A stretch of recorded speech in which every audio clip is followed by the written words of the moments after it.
प्रलंबित स्थानिक स्वराज्य संस्थांच्या निवडणुकांप्रकरणी आज सुनावणी। 20 जिल्हा परिषदांच्या निवडणुका अजूनही प्रलंबित। सुप्रीम कोर्टात निवडणुकांचा मार्ग मोकळा होतो का हे पाहणं महत्त्वाचं।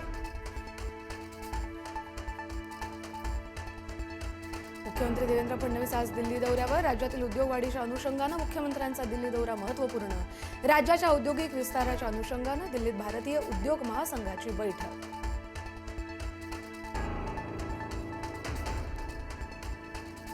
वर्क फ्रॉम होम पद्धत पुन्हा स्वीकारण्याचं पंतप्रधान नरेंद्र मोदी यांचं नागरिकांना आवाहन।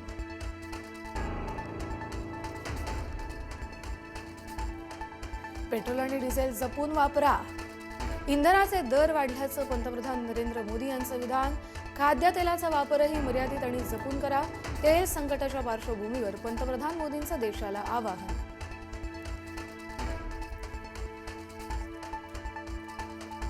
एक वर्ष सोनं खरेदी करू नका। तेल संकटाच्या पार्श्वभूमीवर पंतप्रधान मोदींचं देशाला आवाहन।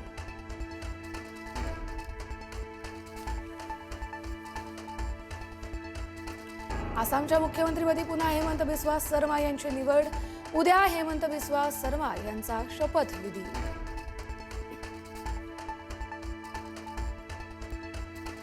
बोंदो करात प्रकरणात रुपाली चाकणकर यांची नाशिकमध्ये 6 तास SIT कडून चौकशी। खरात प्रकरणाशी संबंधित माहिती घेतली।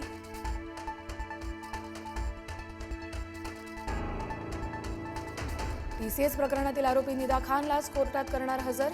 निदा खानच्या मोबाईलमधील फॉरेन्सिक अहवाल कोर्टात होणार सादर। आरोपी अश्विन चेनानीसह 4 आरोपींच्या जामीन अर्जावर देखील सुनावणी।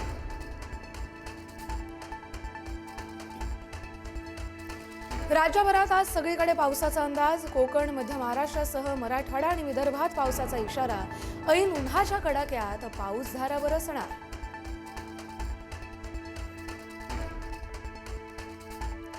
आत्महत्यांच्या यादीत मुंबई देशात 3ऱ्या स्थानी। आत्महत्या करणाऱ्यांमध्ये विवाहित पुरुषांचं प्रमाण 71% अधिक। कौटुंबिक ताण, बेरोजगारीमुळे आत्महत्यांमध्ये वाढ। Thank you.